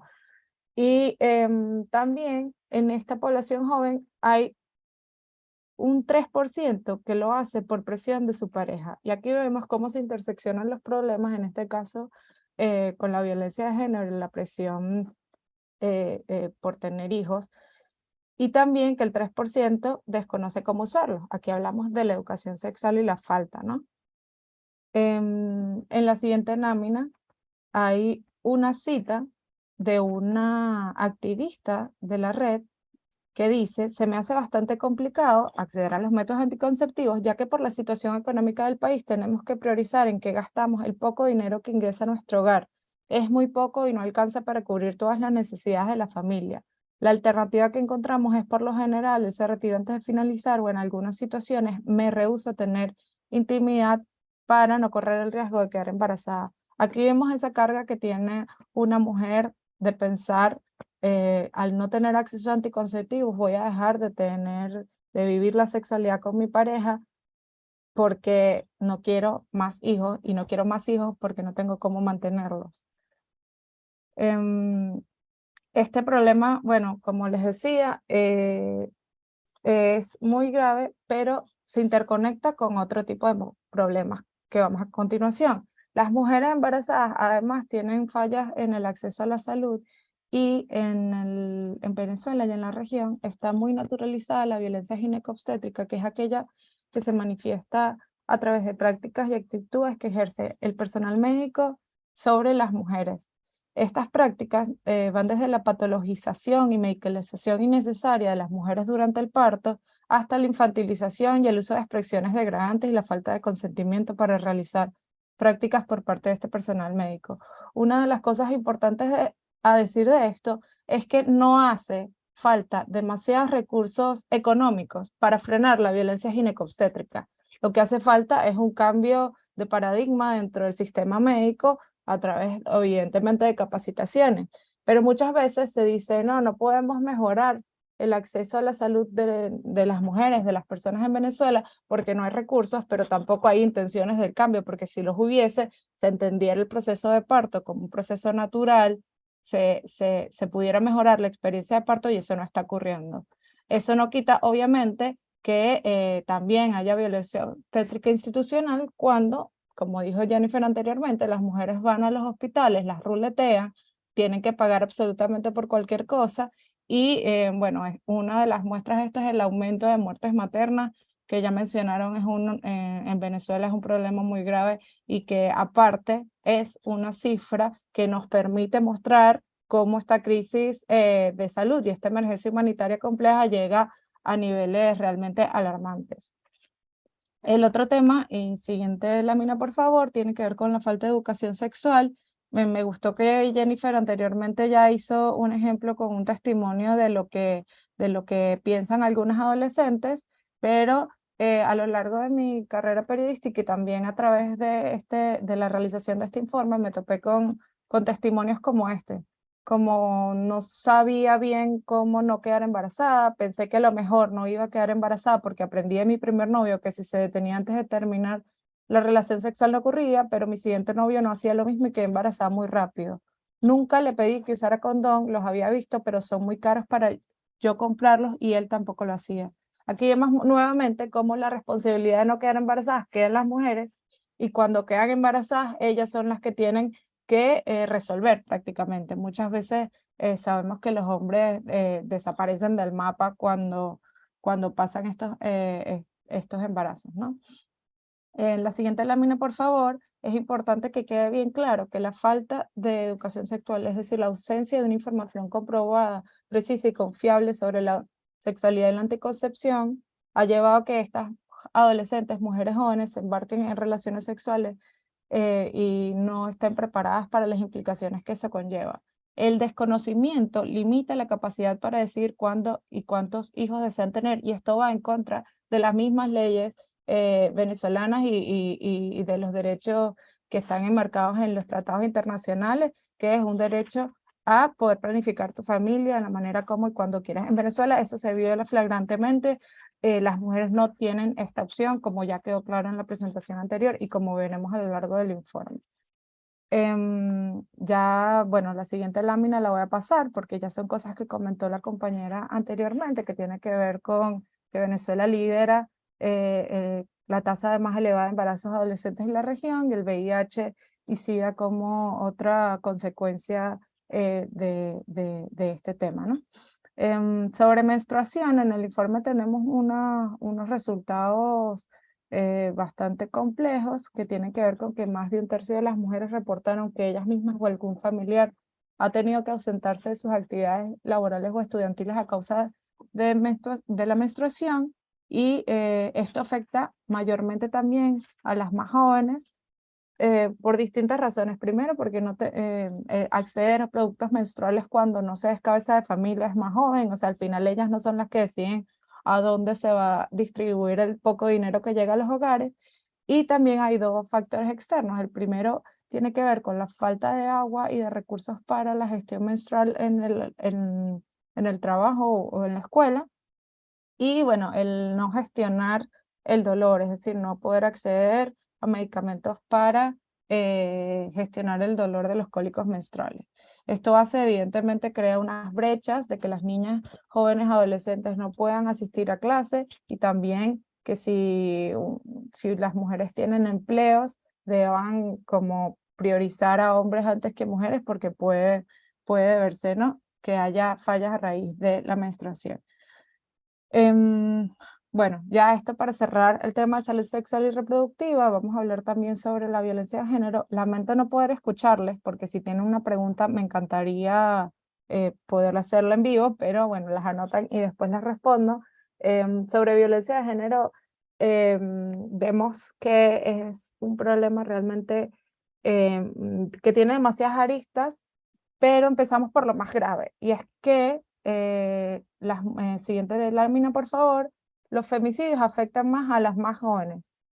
Sabemos que en Venezuela no hay cifras oficiales, pero tomamos las cifras del monitoreo de femicidios de CEPAS, y en donde se puede ver, ahí ven que la franja más, con más número de femicidios es justo la que va desde 16 a 27 años. Luego hay un pico entre 28 y 30 y llega a 31 y 32.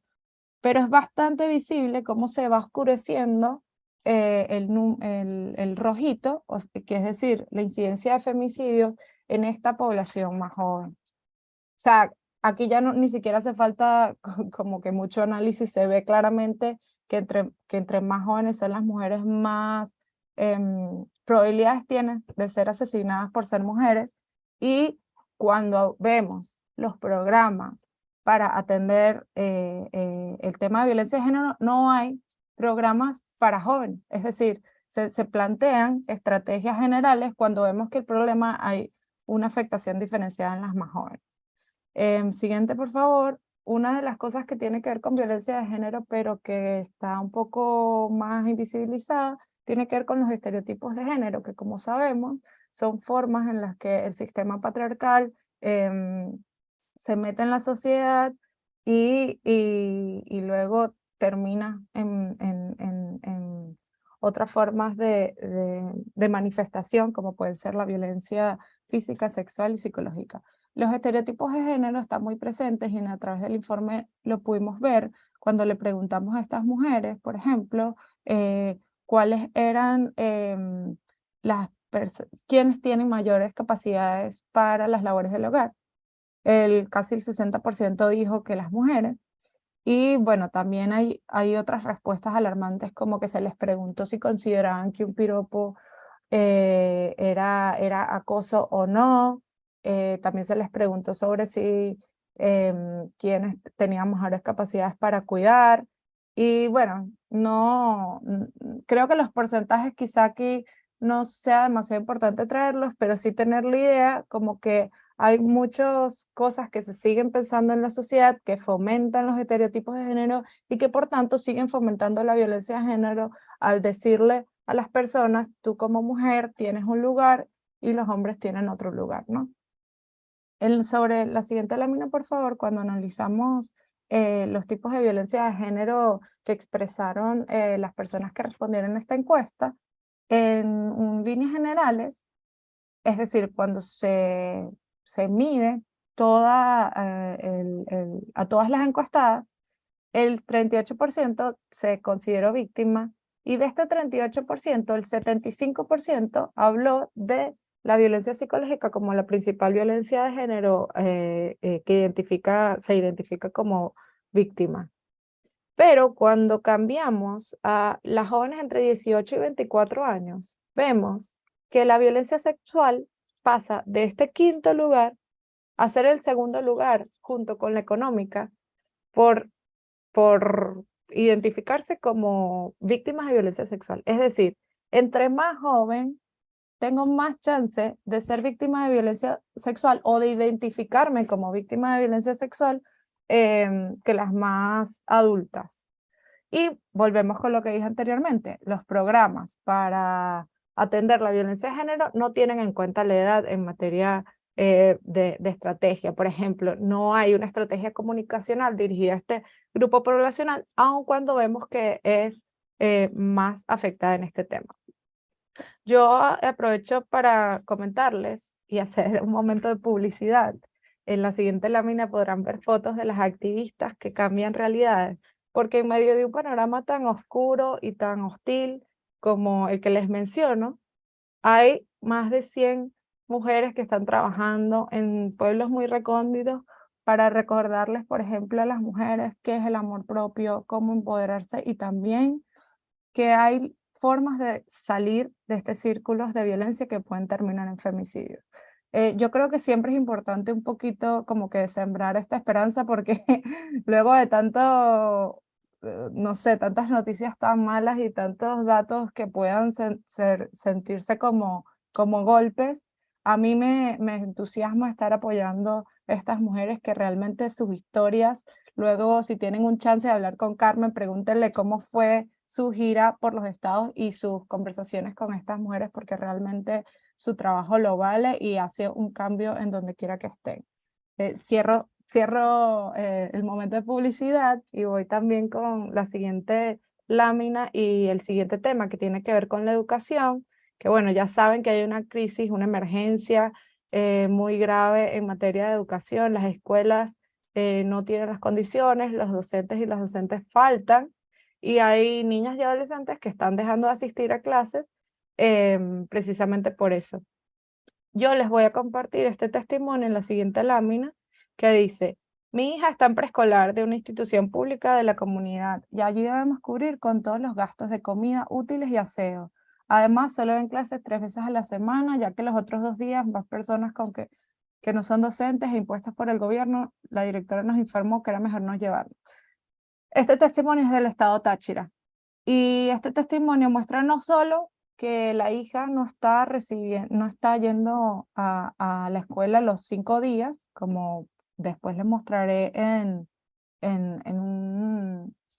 los datos del informe, sino que es la madre la que los otros 2 días restantes se queda bajo el cuidado de esa niña. Entonces aquí vemos que si bien hablamos del acceso a la educación, es una, digamos, doble afectación para las mujeres cuando se estereotipan las mujeres como las cuidadoras y cuando las que tienen que estar pendientes de esas niñas y niños que no están yendo ya al colegio son precisamente las mujeres. Vemos en la siguiente lámina que si bien el 98% de las niñas y adolescentes de las familias encuestadas están inscritas en un centro de estudios, el total de la asistencia, o sea, las que asisten siempre, solo es un 62%.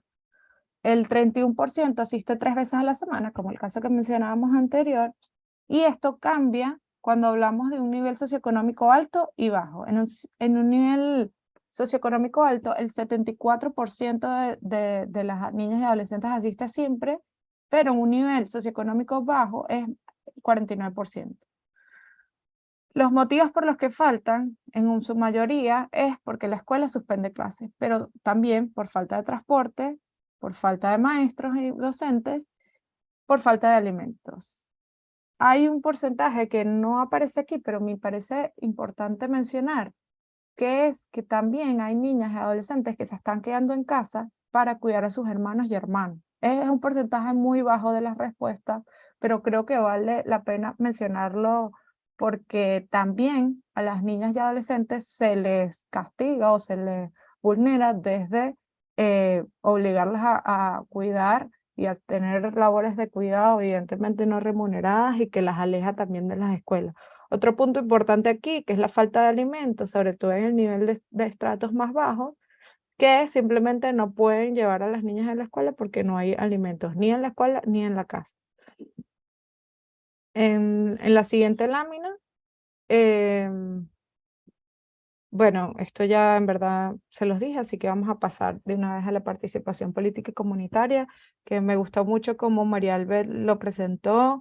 Creo que hizo una lectura muy crítica de esta parte del informe, pero bueno, vuelvo a reiterar, sobre todo para alguien que no pudo estar en la presentación de ella, hay un 14% de jóvenes encuestadas que participan en actividades comunitarias, lo que nos deja un gran porcentaje por fuera, y solo el 46% está inscrita en el registro electoral. Si vamos a la siguiente lámina, menos de la mitad de jóvenes está inscrita en el registro electoral, y les preguntamos si consideran importante participar en actividades democráticas. Del total de las encuestadas, casi el 70% lo consideró que sí, pero si vamos a la cifra de jóvenes de 18 a 24 años, este porcentaje baja a 51. En el registro que están registrados en el CNE, vean que el porcentaje aquí sí es realmente como diferente, o sea, mientras que el total de encuesta, el 90% está registrada, si vamos a las jóvenes entre 18 y 24, solo el 46% está registrada. En la siguiente lámina, les preguntamos si pretende participar en las elecciones presidenciales y mientras que en general el 70% dijo que sí, cuando vamos a las jóvenes de 18 y 24 años, solo el 45% dijo que sí. Las razones que ponían: no me interesa la política, no confío en el CNE, me parece una pérdida de tiempo, no estoy registrada en el registro y no me gustan los candidatos. María Albert lo dijo muy bien, esto ocurre simplemente porque primero no hay referentes, los partidos políticos siguen estructuras patriarcales. Esta es una generación que nació y creció y vive en la revolución del siglo XXI, solo ha conocido el chavismo, el madurismo como sistema político, entonces no le podemos pedir que pretendan salir de un espacio que nunca han salido, que aparte no tienen referentes ni en sus lugares, ni a nivel nacional, ni en sus lugares locales de mujeres que ejercen política y que los hombres que ejercen política no las toman en cuenta. Hay bastantes estudios, sobre todo en la Asociación Cauce, que hablan de que los partidos políticos, las mujeres terminan participando no en puestos de liderazgo y que a veces las suman para ocupar cuotas de género, pero que realmente no son tomadas en cuenta. El último punto del informe tiene que ver con la migración. También lo mencionó Jennifer previamente. Las jóvenes son más vulnerables a caer en redes de trata y les dejo este testimonio que yo creo que evidencia mucho cómo se tiene que hacer y tomar medidas que atiendan a la población joven. Él dijo que podía ayudarme a conseguir un trabajo vendiendo ropa en una tienda en Trinidad y Tobago, que me iba a ganar $2,000 mensuales y que él nos pagaba el pasaje y todo para llevarnos hasta allá, pero que no le dijera nada a mi mamá hasta que se concretara. Yo sí me iba, yo pensaba que iba a trabajar de verdad, pero mi mamá entonces me dijo que me iban a llevar a Trinidad y que allá se llevan a muchas chamas para prostituirlas. Afortunadamente, esta joven tuvo una mamá presente que se dio cuenta de las alertas y la frenó a tiempo, pero sabemos que no es el caso de todas y precisamente no es el caso de todas porque por la migración muchas jóvenes y adolescentes han quedado sin referentes. En la siguiente lámina vemos cuando se les pregunta si algún familiar ha migrado en los últimos 5 años, un 65% dice que sí, y entre las jóvenes entre 18 y 24 años, el porcentaje de miembros el porcentaje em, em, de los miembros del hogar que emigraron, el porcentaje se distribuye entre papá y mamá, hermanos y hermanas, es decir, su núcleo más cercano. Son niñas jóvenes que crecen sin referentes o sin un sistema, sin un círculo familiar de apoyo cercano y que les guíe y que sea referente en su vida y que por tanto todas las cuestiones que impliquen en su crecimiento y su educación y su formación en valores, pues está bastante fragmentado. Un poco esto ha sido la presentación del informe, tienen datos más claros en el texto que estuvimos construyendo junto con Mabel Sarmiento y con las activistas y periodistas de la red. Y bueno, voy a abrir el micrófono a preguntas. Sepan que ahorita no les estoy escuchando, así que si quieren me pueden pasar las preguntas por escrito o vemos si ya sirve el audio. Y gracias obviamente por asistir y por escuchar. Ok, bueno, yo quería de todas maneras preguntarle a María Laura, ¿cuáles de estos hallazgos que nos presentaste consideras que es el más alarmante o que se debe atender de forma prioritaria?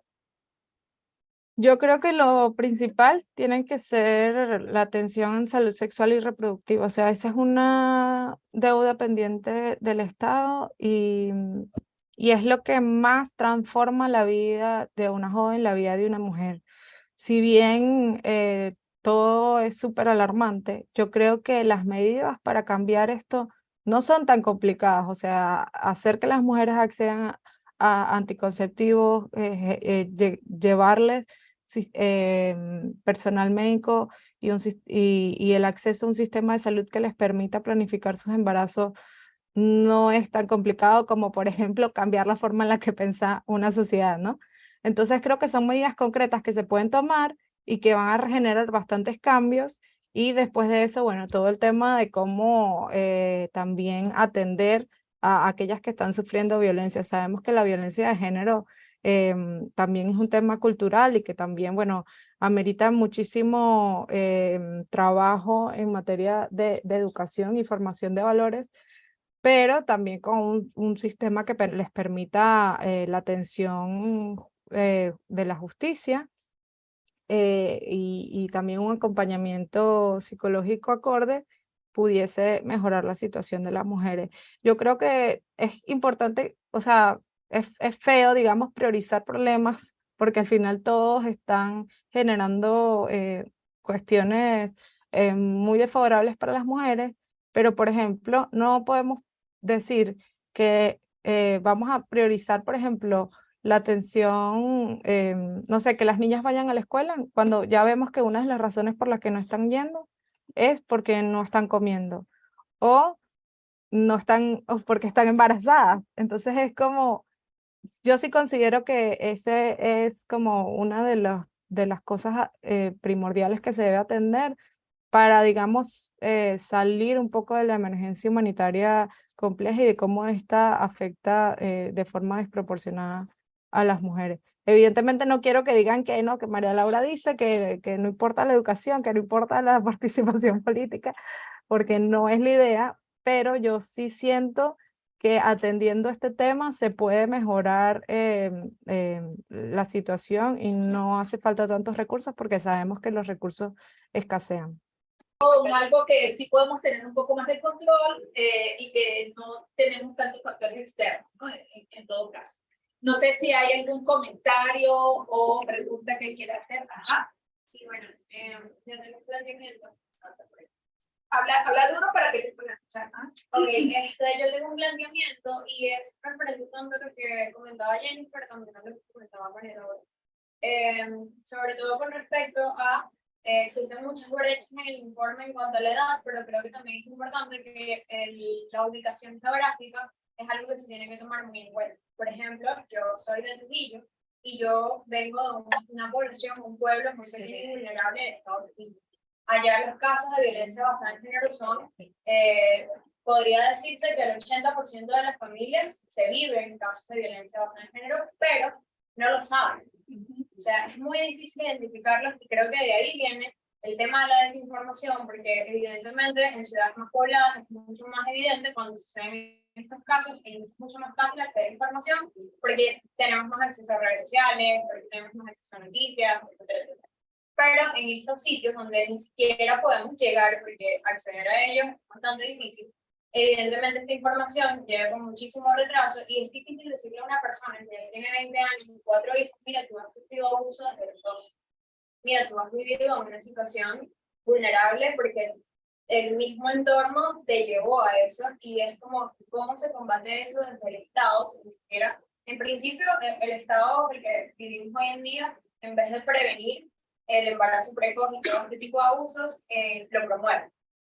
Y más en este tipo de comunidades donde, como les digo, la información, el acceso a la educación está limitado, que, bueno, lo único que tienen para vivir o el rumbo que ellas creen que es natural que en su vida es de ser madre a los 14, 15, 16 años, porque ya tienen 2 o 3 años viviendo con su pareja, como el testimonio que nos mostraba Jennifer.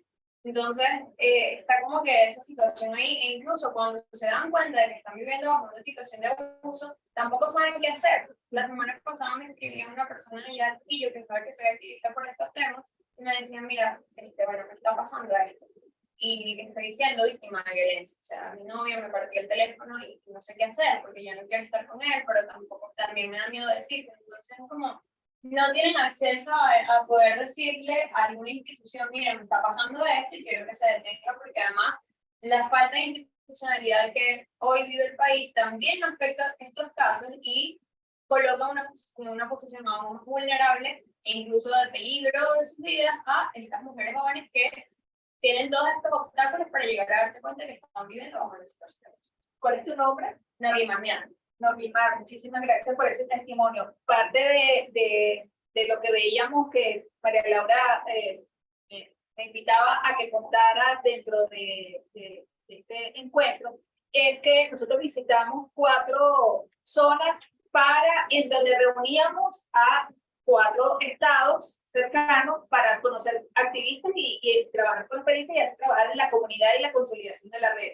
Y una de las cosas más hermosas que nos contaban las activistas es que a partir de los talleres que ellos brindaban sobre violencia basada en género, llegaban mujeres y tomaban decisiones.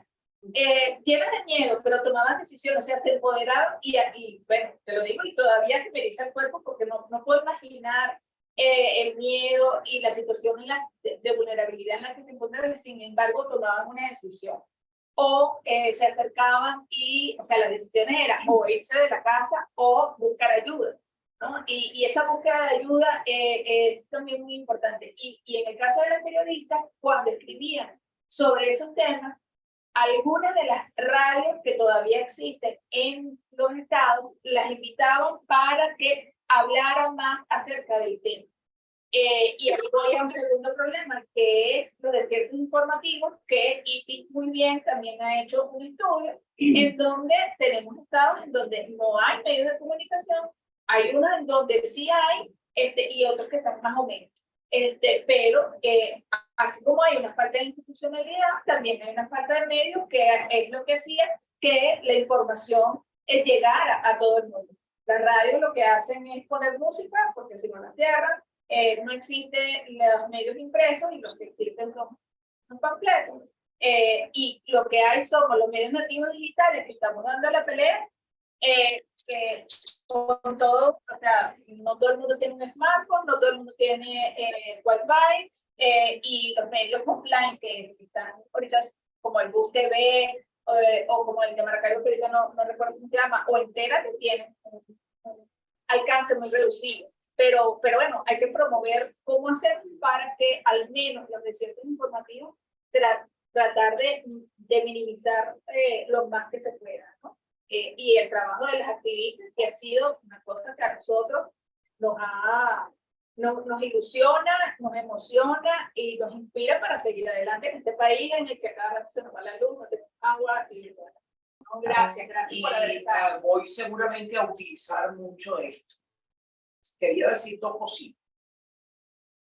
Una, sin duda alguna, estamos en un país donde hay mucho más territorio que Estado, y en consecuencia el Estado es incapaz, lo que estamos señalando es que el Estado es incapaz de cumplir sus funciones. Y cada día es más difícil que cumpla con esa función. En segundo lugar, como consecuencia de eso, lo mencionaba desde el año tan temprano como 2003, 2004, cuando la realidad se enfrentó a la propaganda, el régimen decidió que iba a prevalecer la propaganda y a ocultar la realidad. Y lo que estamos viendo desde entonces es lo que todas han mencionado aquí, la ausencia de cifras oficiales, la ausencia de información oficial, la ausencia de transparencia en cualquier data que se pueda. Entonces somos como un piloto de avión que anda sin instrumentos. Se le apagaron todos los instrumentos y anda, como decía un amigo mío, se mató por cierto haciendo eso, que cuando tenía techo bajo, cachicameaban. Y el cachicameo era que se te metían entre los huecos de una nube a ver dónde salía. Y salió y tenía una montaña. Bueno, nosotros estamos cachicameando. Eso para los que no sabían el término. Y finalmente, debo decir algo.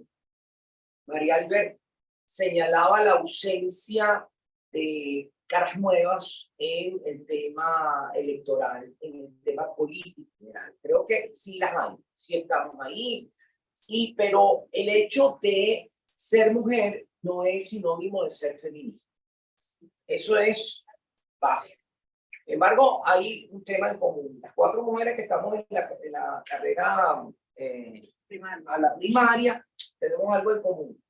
Y es que las 4 venimos de partidos o que hemos construido pero los partidos tradicionales no le han dado nunca espacio a la mujer.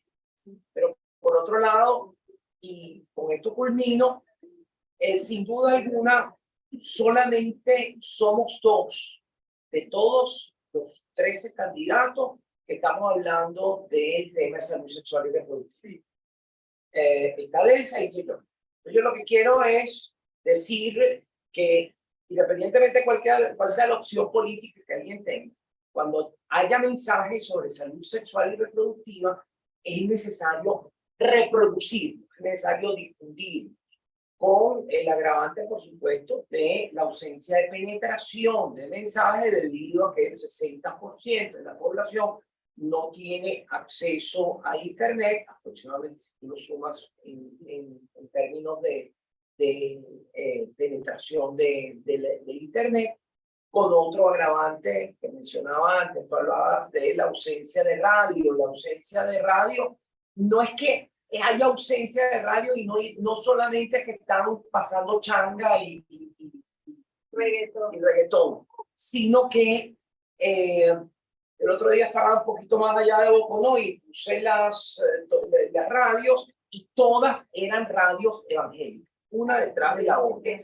El radio donde, por supuesto, hablar del mensaje del desarrollo humano, de hablar del mensaje de salud sexual y reproductiva, hablar del mensaje de igualdad y equidad de género, es algo totalmente impertinente, porque si hay algo que tienen en común, desafortunadamente, no todos los evangélicos, la iglesia neopentecostal ha sido el mantenimiento del patriarcado como mecanismo de dominación y lo usan el mensaje supuestamente bíblico para enfatizar el sistema de subordinación. Por consecuencia, ahí hay otro problema que quizás hay que analizar en cuanto a la penetración necesaria. Corto, porque yo no me cadeno en este tema. Y me pido excusas porque tengo otra reunión muy interesante y muchas gracias. Mira, quería aprovechar antes que se vaya Tamara, creo que coincidió también con su punto de vista sobre el planteamiento de que no tenemos referentes, ¿no? Como mujeres en la política. Y ahí sí, a veces nosotras como mujeres, y es como eso de que no caigamos en el síndrome del impostor, a veces dudamos de qué tan bien estamos haciendo las cosas y nos cuestionamos si efectivamente estaremos haciendo algo. Y lo que tú decías, Tamara, o sea, de pensar, hay un proceso de primaria y están participando, bueno, está Jessica, está Tamara, está María Corina, está Gloria, ¿cómo que no hay? Eso hubiese ocurrido antes. Entonces probablemente apoyemos, por supuesto, con la mayor solidaridad a las que lo están haciendo y realmente de valientes en esta situación y ya todos sabemos el próximo año las condiciones obviamente no van a ser las más fáciles, pero precisamente aquí es donde vale y el reconocimiento a esta iniciativa de construcción de paz. Y lo que estamos hablando es que todo lo que hemos visto, por lo menos desde nuestro análisis y percepción, es la educación sigue siendo la mejor inversión y la mejor estrategia, y el tema de focalizar en la formación desde la primera infancia, igual a niños y niñas, por igual. O sea, el tema de estos microproyectos me parece también fabulosa iniciativa, pero con hombres y mujeres por igual, con personas por igual, porque es un problema macro, entonces la corresponsabilidad pues es de todos, ¿no? Nosotras desde la Asociación Venezolana de Mujeres, pues, a ver, para la difusión, lo que estábamos hablando en todos los espacios, tratemos de difundir esto, porque ¿qué es lo que están viendo nuestras jovencitas de 12, 13, 14 años? ¿Qué es lo que ven ellas? TikTok, Instagram, eso es lo que ellas consumen de información. Entonces, debe haber una forma también, pues, inteligente de llegar a todos los segmentos que queremos, ¿no? desde el buen hacer, desde el buen trato y la construcción de paz, también consideramos que va de la mano con la independencia económica, el empoderamiento económico de las mujeres. Muchas gracias. Y bueno, vamos a culminar, son las 2 horas exactas en esta presentación. Muchísimas gracias de nuevo a los que vinieron por acá, a los que se conectaron. Y bueno, estamos a la orden en la página de IPIX. Tejiendo redes. Tejiendo redes. Encontrarán la nota donde está el PDF que pueden descargar del informe.